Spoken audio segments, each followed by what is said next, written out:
Okay, so it's time to bring some of those experts to the stage for our first panel about how we insure the world of tomorrow. So they are here for us. So I would like to introduce, first of all, Bertrand Villeneuve, who is Professor of Economics at the Paris Dauphine University. Bertrand, would you like to come up?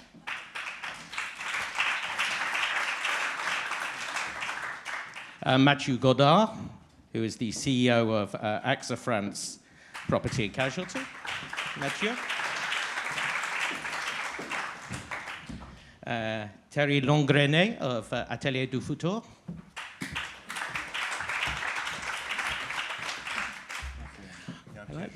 Achim Wambach, who is from the Liebniz Center, and he's also Professor of Economics at the University of Mannheim. Achim.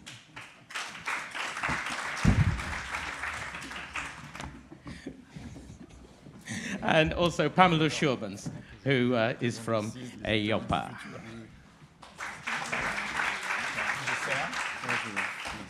Make sure that we get all the 10 cards in the right order. Because we have a very long panel today. Okay, so the next 75 minutes we will be discussing the role of insurance. We will have some discussion within the panel, but also hopefully there will be enough time for you to ask them your questions. It's good today that we do have a mixture of experts and practitioners, and so hopefully that will come through in our discussion. But first of all, we need to quantify exactly what the problem is. Thierry, I'd like to ask you about this. We have an increase in weather-related disasters and a higher demand on insurance. How big is that increase, and how does it vary between countries?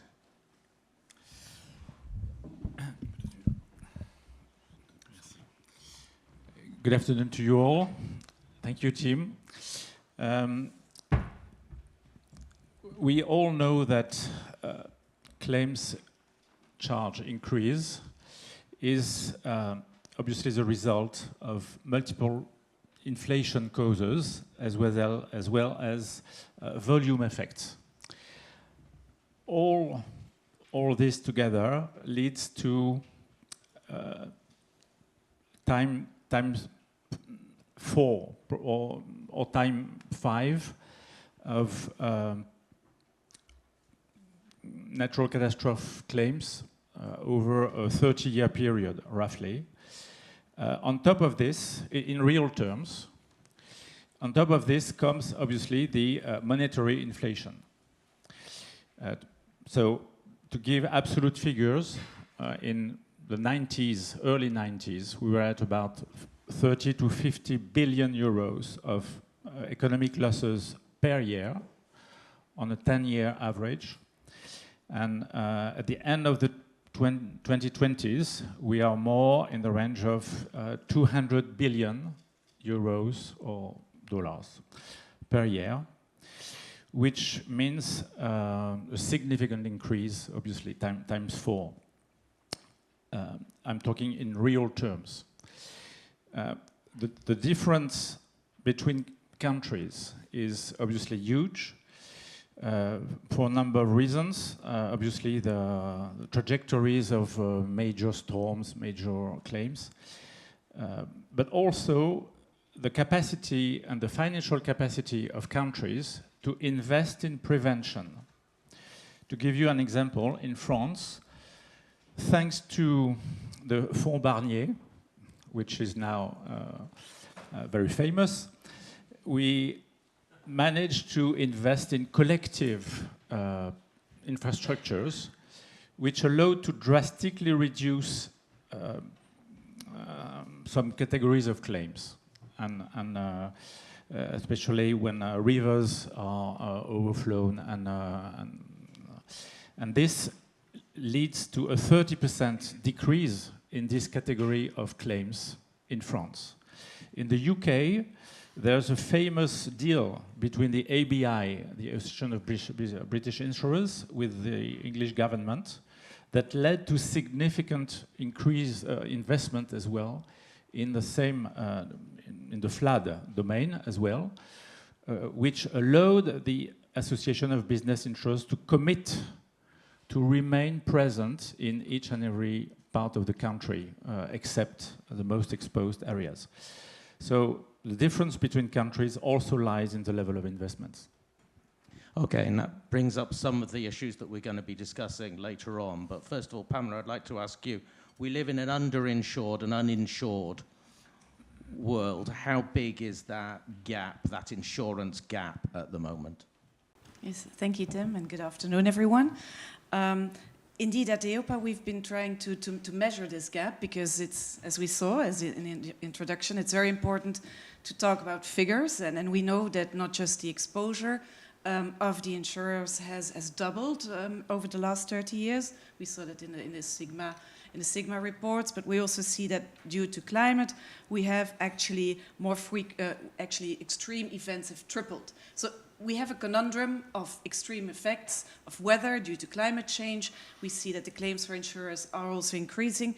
So what we've been seeing is a gap. And that's what we call the insurance protection gap in light of climate change. Actually, at a European average, recognizing that there are differences across member states, there is a gap of 75%.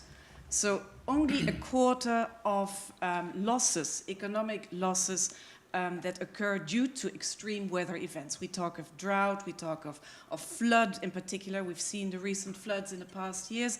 They are underinsured, so they're not insured. So only 25% is insured.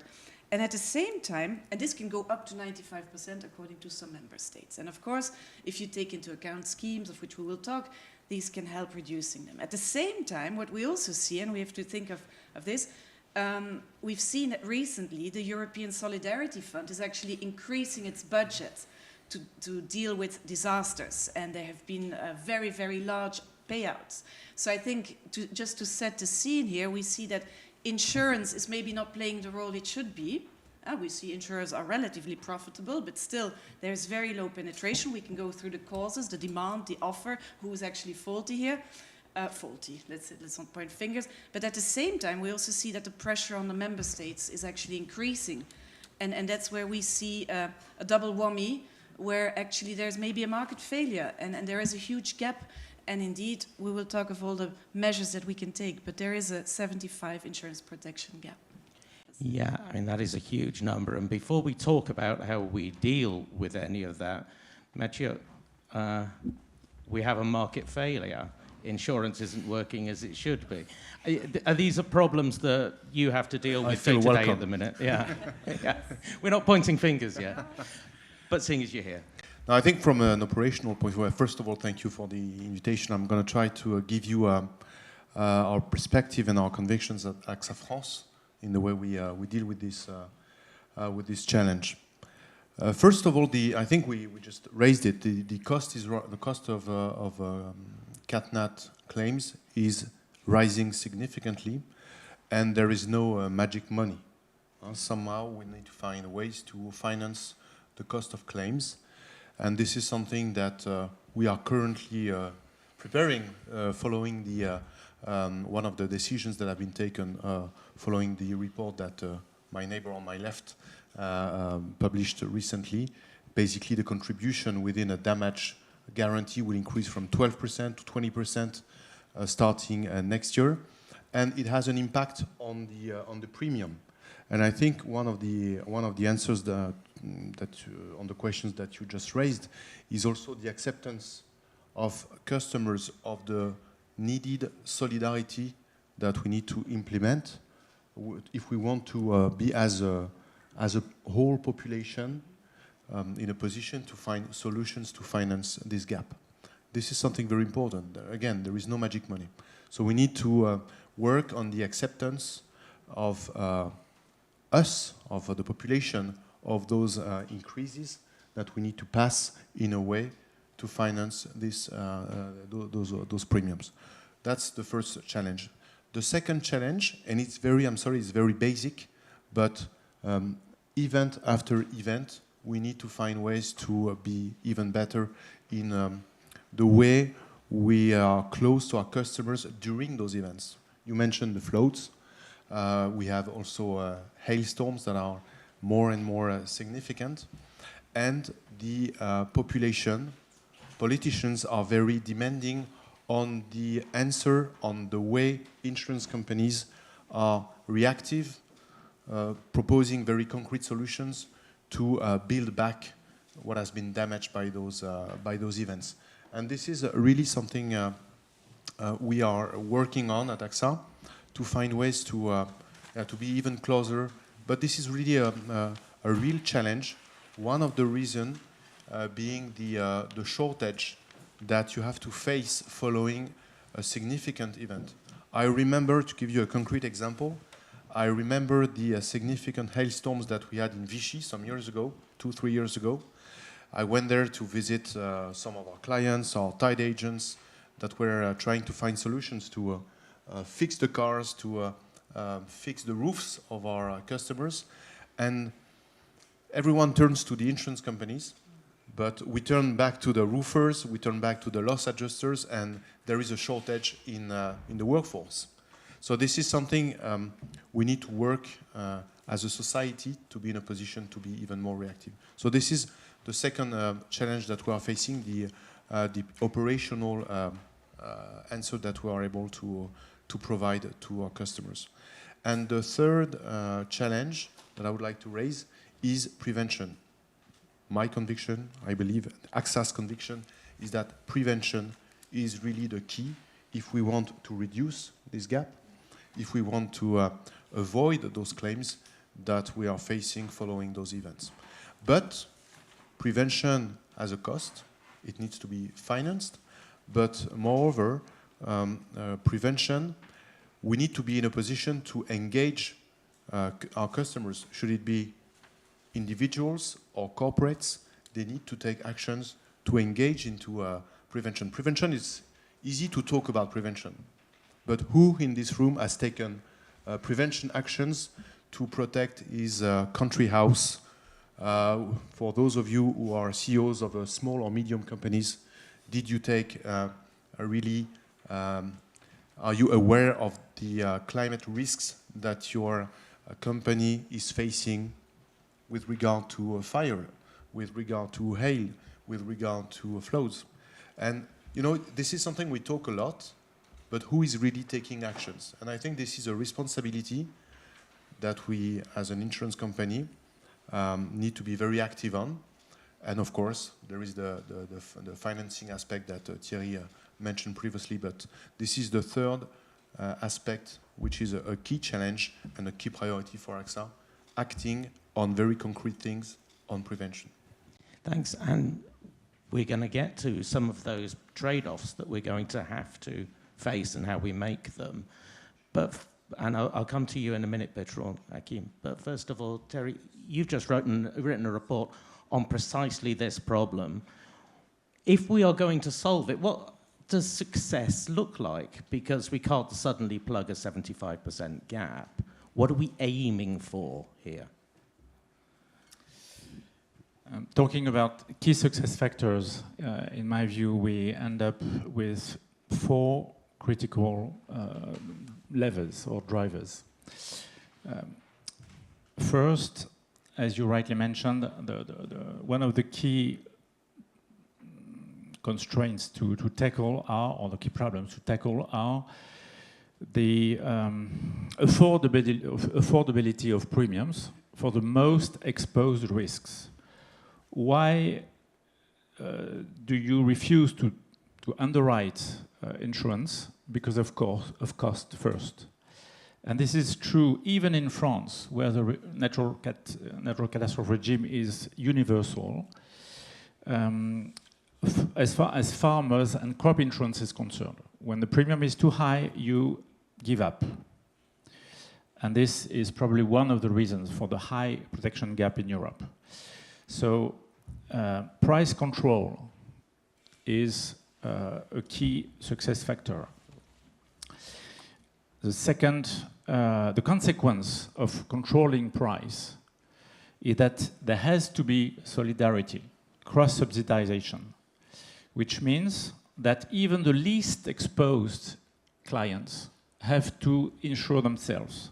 So mandatory insurance, prescription to be insured has to be part of the deal.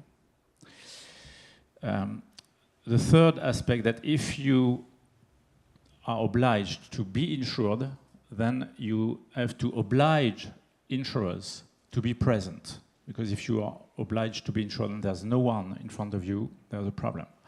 So third thing, to prescribe insurers to be everywhere, to be universal in terms of geography, sectors, business, and so on. And to be present, insurers cannot afford this level of claims, this level of exposure, because as you just mentioned, there's a huge concentration risk around climate in terms of severity, in terms of value aggregation. So there's a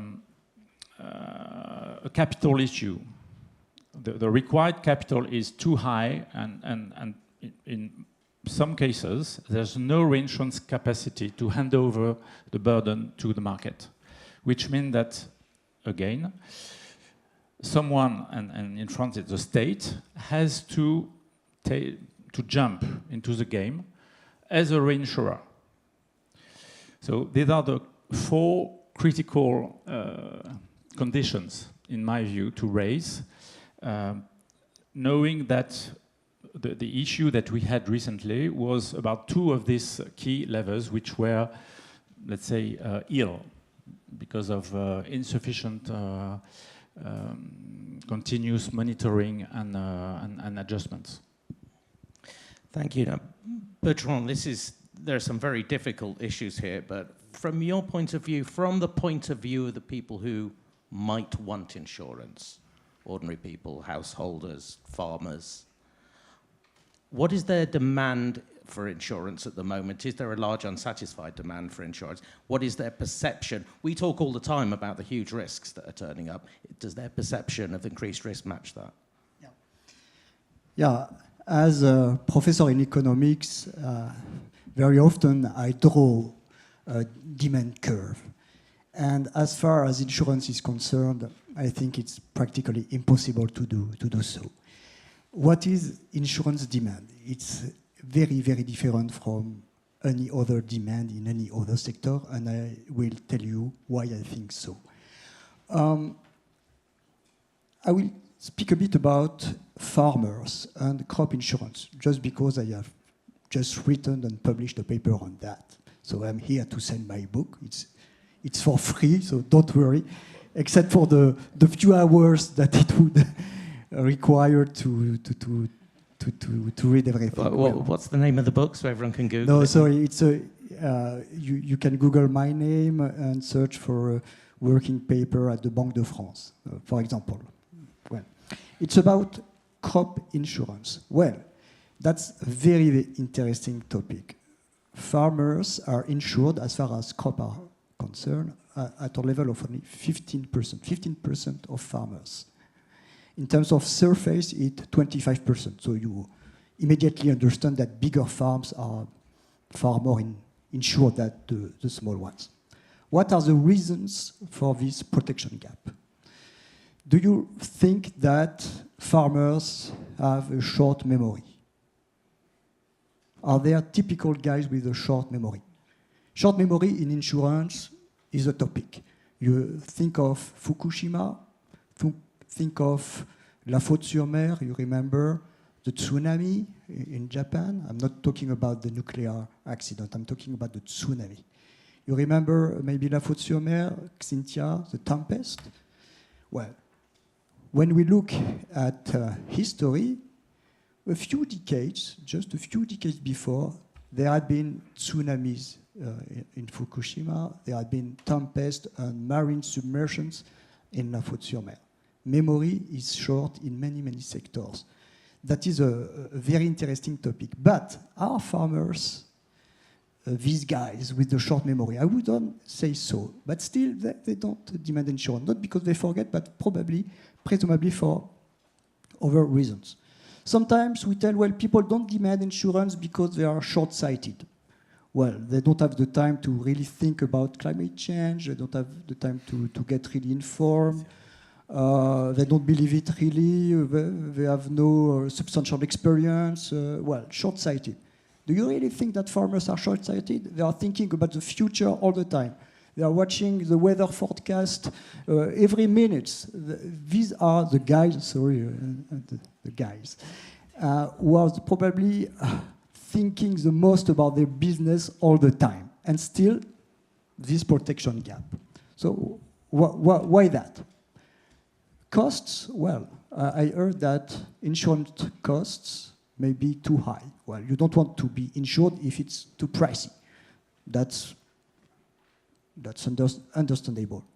But look, crop insurance, it's subsidized at a level of 60%. Well, if you're a rational guy, even if you are not extremely sensitive to risk, when the thing that is proposed, the stuff that is proposed is subsidized at that level, you definitely want it. It cannot be a bad deal. And still you have this protection gap. So why? Well, in our study, we examine what farmers do. Who are the farmers who insure and who are the farmers who don't insure? And sorry if I'm a bit technical, but we have an econometric methodology that enables us to evaluate the counterfactual. That is, we take a farmer, not a non-insured farmer, what would be his expected revenue if he were insured? That's a counterfactual. Because, of course, we observe the farmer only as he is, not as he could be. These are real data. And we find that lots of farmers would be better off if they were insured. And still, they are not insured. And where is this gap the most impressive? It's especially for small farmers. The agribusiness, the big farmers are insured. You can be sure of that. But the small farmers, they are not. So the protection gap is definitely concentrated on these farms. Well, we have tried many explanations. And the one that I'm going to give you is probably extremely disappointing, but we believe in it. It's probably because the small farmers are completely overwhelmed by the paperwork. They have no time to think seriously about insurance. It's too complicated.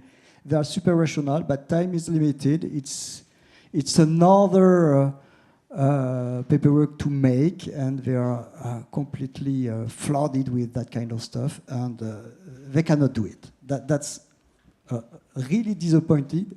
But in the end, we have tried many things, and that's what we get. So think about farmers when you think about insurance. If we don't understand how these guys are working, good luck to understand how the others, less rational, more complicated, more diverse people are going to behave. Given that, Achim, should we be forcing people to take insurance? Should it be mandatory? First of all, thanks for the invitation and thanks for having me here on the panel. I will come to your answer immediately, but you have to get one step back. When we are talking about when Pamela is talking about the insurance protection gap, it means insurance by the insurance industry.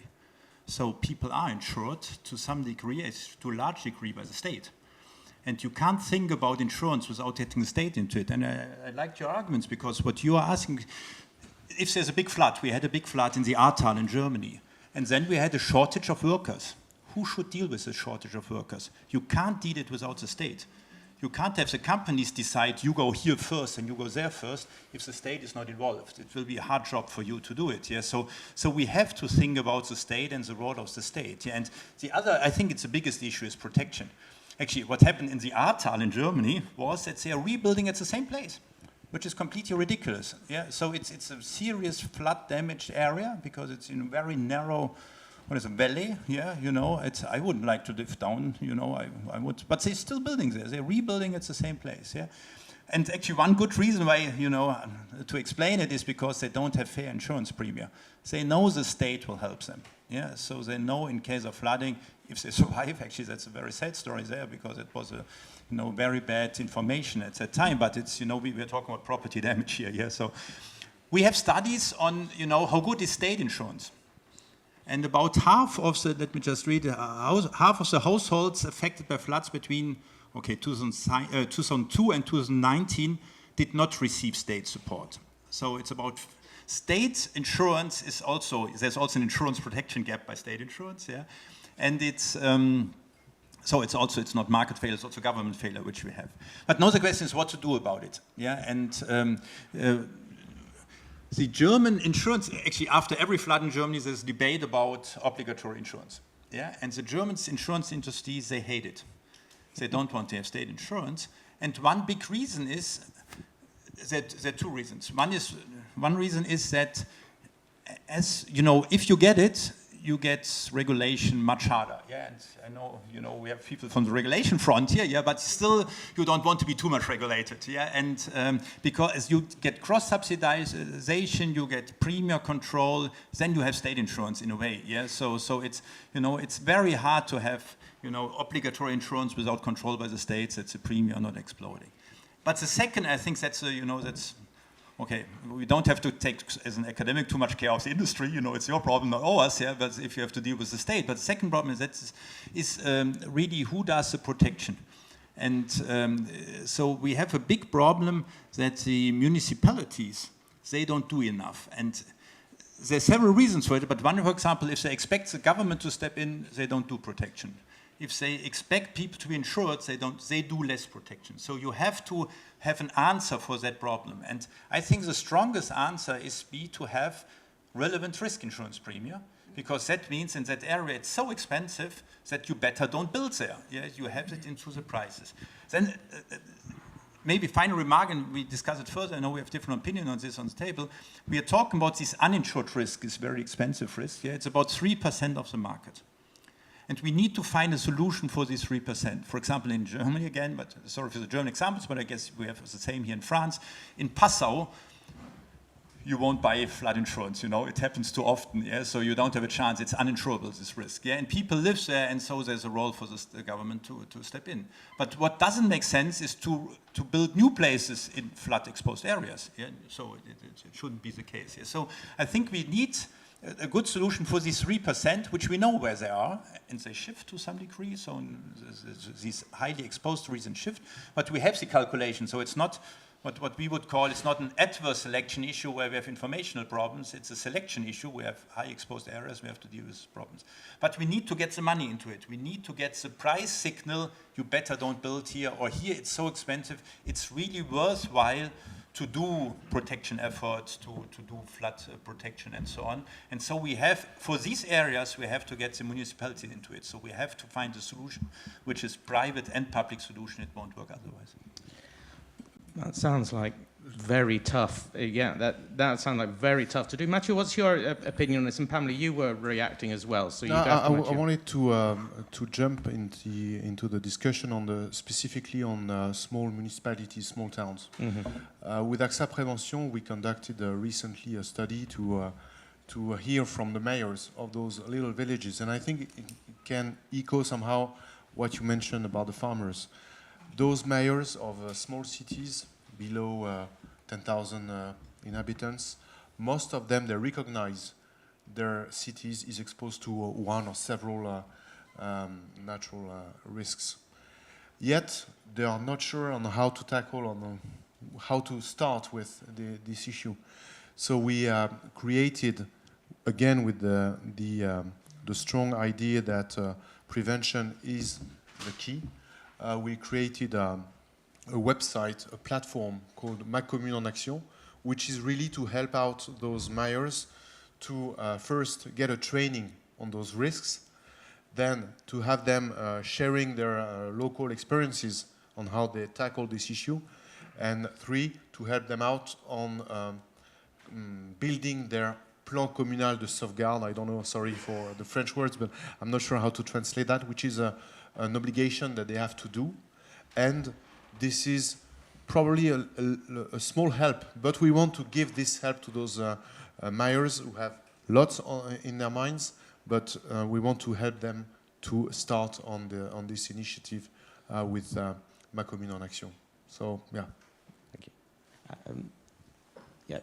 Pamela, first of all, and then Terry. Sorry, Terry. Yes, there were so many interesting points that were raised, and I'll try to pick up on them because all of them, they do make sense. Huh? We're sitting here together. And I think what I would call, we have to break the sclerose of the moral hazard. Because as I understand, the farmer is procrastinating because he has other things to do. He has to take care of his business. The insurers are looking at the government also to take the measures to have better standards and not to allow people to build wherever they can and then profit from very low insurance or not buy insurance. And at the same time, the government also has to step in and say, we can't wait for the insurers to cover every risk. So it's this sclerose, what I call, where everybody, we had it in the pandemic. It was very difficult. We were waiting for numbers from the insurance industry. Who's going to pay what? Who takes part of the cake?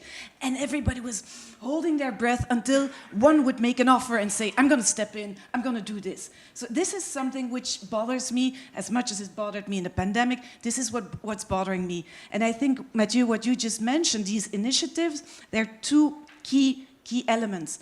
It's the awareness, and you have, it's a very broad word, but it goes from very concrete initiatives and the prevention measures. We've mentioned it so many. And then how do you finance all of that? And how do you finance actually the cost of prevention? And I think every part of what we call a ladder of intervention plays a role. A consumer has to be made aware and take his part. There are vulnerable consumers. They have to be taken care of also in other ways, maybe due to subsidies or other state interventions. The insurers have their role in sharing data and sharing knowledge and also in covering risks through underwriting practices which actually incentivize prevention. So there are ways. We see in Europe, we did a study on what we call impact underwriting, which is how can a non-life product, a property product, actually take into account prevention measures, so incentivize, tell the insured and say, if you make this and this prevention measure, your premium will be reduced. This can be much better promoted. But of course, in order to know which measure to take, who do you look to, Mathieu? And that's where then the state has to intervene and say, well, these are the standards, this is how it's implemented, in a more coordinated fashion. And I think, Tim, then we can speak of the key factors, of schemes, of initiatives that are today called public-private partnerships, but this is actually it, to undo this sclerose of, I think the other one will take care. And that is it, because the risks are big. And actually, as you mentioned, I don't know who it was Achim, I think. Oh no, Bertrand. If you're insured, there is a benefit to insurance. There is a cost, an upfront cost, and you might not need it, but actually your rebuilding capacity and your resilience does increase. That's a financial fact. Mathieu, as the microphone comes past you on the way to Thierry, this type of impact insurance, impact underwriting, is this something that you are behind? Yes, I mean, what we're trying to do here on the underwriting capacity is to, first of all, to leverage the technology, to have a better understanding on the risk assessment, especially when we talk about small or medium companies. We want to help them out to understand, I mean, to really build awareness, and you mentioned it, on the risk and the benefit of insurance. Then the next step is to bring them to, and I mentioned it earlier, to take actions on prevention. And the feedback that we get from our customers sometimes is that, they see the upfront cost of prevention and the potential benefit of prevention. And this upfront cost is sometimes not so well perceived, and they would go or not. And we underwrite with the commitment of the customer that it would undergo the action plan with regard to prevention that we agreed on. Yet we see that the success factor 12 months later is not always there. So it's also our responsibility to keep working hard on this awareness, on these prevention needs. And this is not an easy task, but I think this is really our mission to raise the bar on this ambition. And in that sense, we have an advantage with regard to our distribution network because we are close to our customers. They know usually themselves. I mean, they know their customers personally, and it gives us an edge on convincing them to engage into prevention. They can also echo the, you know, you're always more sensitive to the examples that are next door. And they know those examples and they can echo that to our customers so they can engage into prevention. And I wanted very shortly to build on what you mentioned about the need of, I mean, what you call the sclerose. I think we need to really engage, and I think we are taking our responsibility at AXA to try to be very active on prevention, to unlock this sclerose that you mentioned. And again, in France, I think we can probably do better, but the discussions and the initiatives that we are able to take between the public and the private sectors are not that bad. You know, are not that bad, especially when you compare our country to other countries in the world. Especially when you see the CatNat regime. It's quite a unique regime that is very protectful for the French citizen. So, you know, we can complain, but I think we have a precious system with this CatNat regime, and we are trying together with the CCR, with the French Association of Insurance Companies to improve it. And we could do probably better, but I think we are doing quite, as a group, as a community, a decent job. Thank you. Thierry. Yes, I would fully agree on this sclerose or paralytic market when it's a fully liberal market. I sincerely fully agree. And in France, I fully agree that crop insurance is sclerosed for a number of reasons. Plus one is that many farmers are at very low economic level and at a huge suicide rate, which again explain that if we are in a purely liberal market, there is a sclerose and there is a high protection gap. It's, whether we like it or not, it's this way. The way to unsclerose the market is to change the rules, the name of the game, and to shift from a liberal market to a solidarity market, whether we like it or not.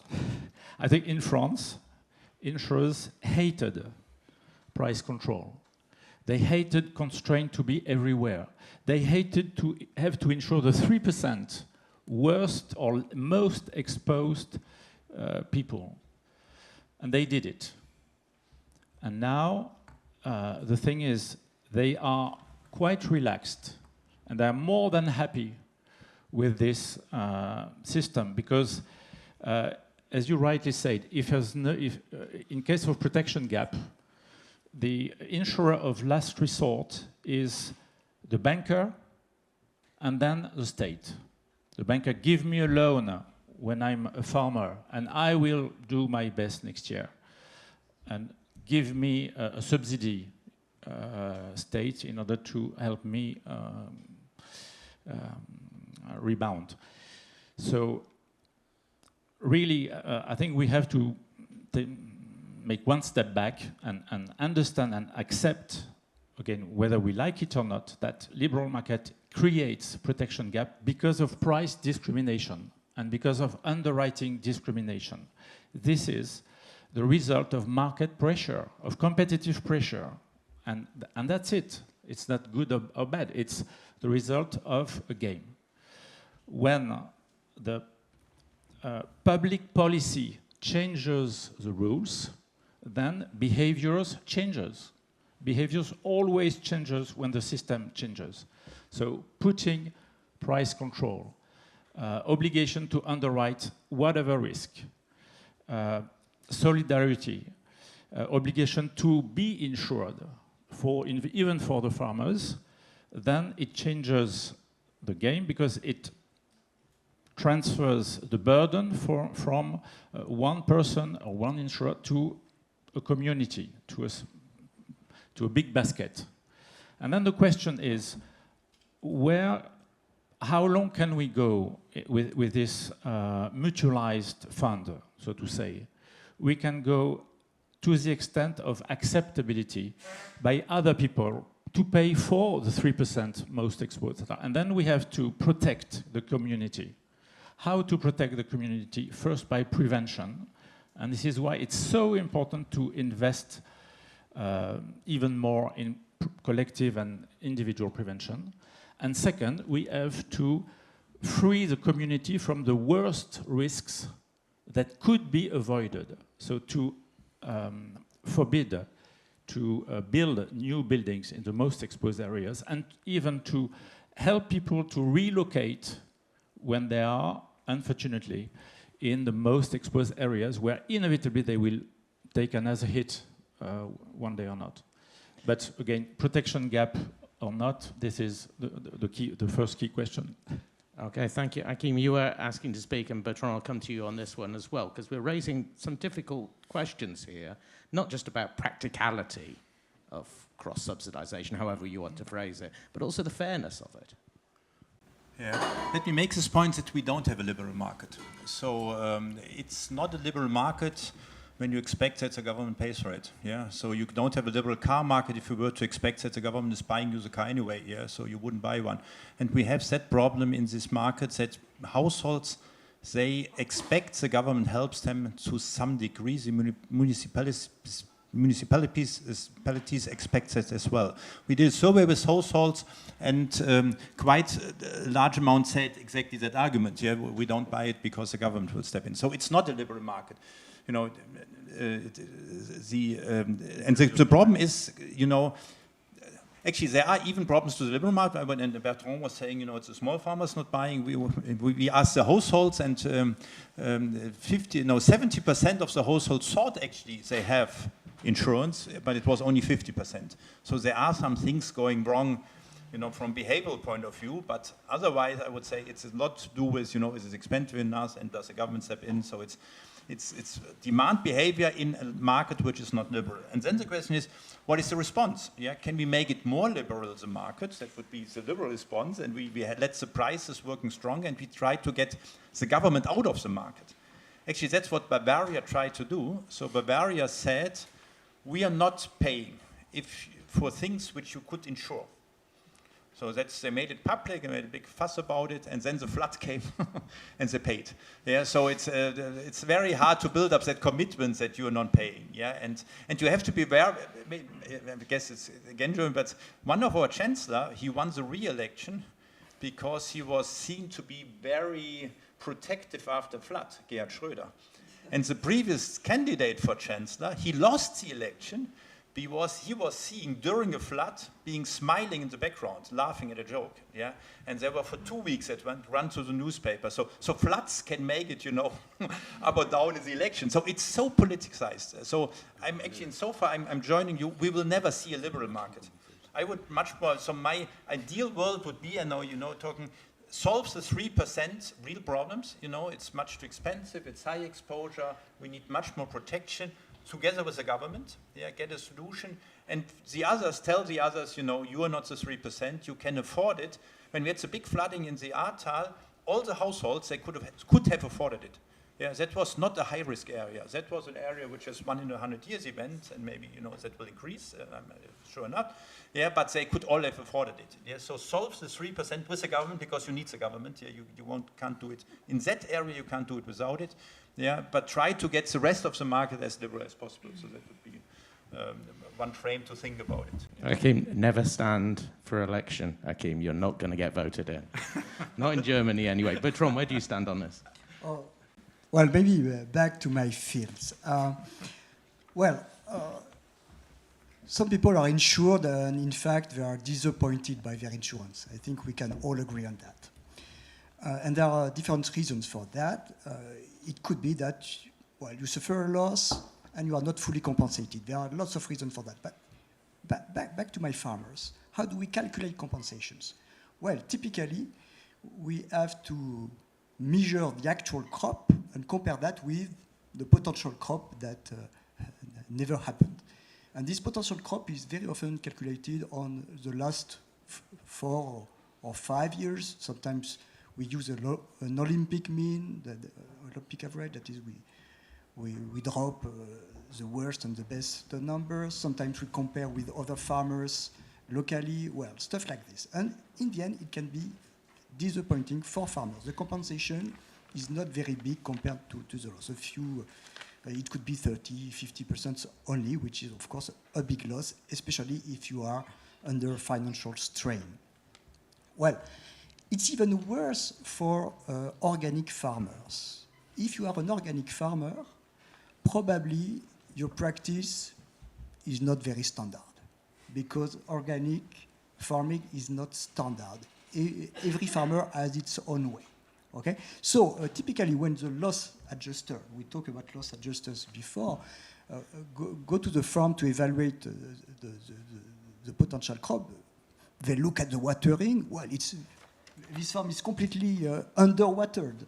Not enough pesticide, not enough till, etc., etc. So the organic farmer, from a certain point of view, is completely dysfunctional, at least if you have classical standards. So in some cases, potential crops and then compensations are very, very low. So the experience of having a loss, of being compensated, can be very, very disappointing. And we have to keep that in mind when we think about insurance products. I think it's important. Pamela, you have something to say. Trying to bring the points together, maybe also. But there is, you speak of liberal or non-liberal. In the end, whoever pays will be society. So out of which pocket will it come? And I think that the key element is here, we have to manage the cost of the natural catastrophes. And that's why, again, you mentioned the CCR. I think it's one of the better examples indeed. But even the CCR is facing the increased costs. So whose pocket will be addressed there? So I think liberal, non-liberal, there will be a mix of measures that will be needed, public financing, private insurance, but the cost is the essence. And we speak of cross-subsidization that always has this solidarity, and it's a bit difficult, it's a bit very politically or socially hot topic, but if in an insurance perspective, you speak of diversification of risks, and that's actually it. If you untangle the emotionality of it, it's about diversifying the risks in a bigger pool with a contribution, but I don't think it's really a liberal or non-liberal issue, just to untangle the political aspect of that, which is maybe I can't speak politically on this. But Achim, you have a response to that? No, just a small remark, because what you're saying assumes there is a fixed box of damages and we have to finance it, and solidarity might help, yeah. But it's my understanding is that it has a lot to do with efficiency. It's we have to prevention is so important and becomes even more important, and it's and to build in places which have damages, to build prevention against damages, to protect your own place, what you can do yourself.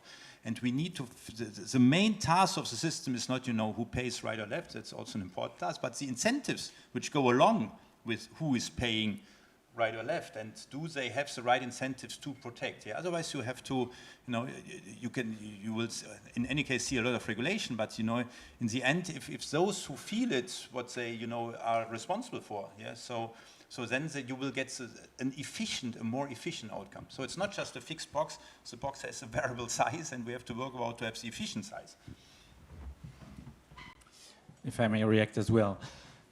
To me, the key difference between a liberal and non-liberal market is that with a liberal market, the competitive pressure is so high that diversification only happens with the same kind of risk among an homogeneous category of risk. You can't diversify good risk with bad risk in terms of premiums, because you have so high pressure on good risk premiums that you're obliged to lower them.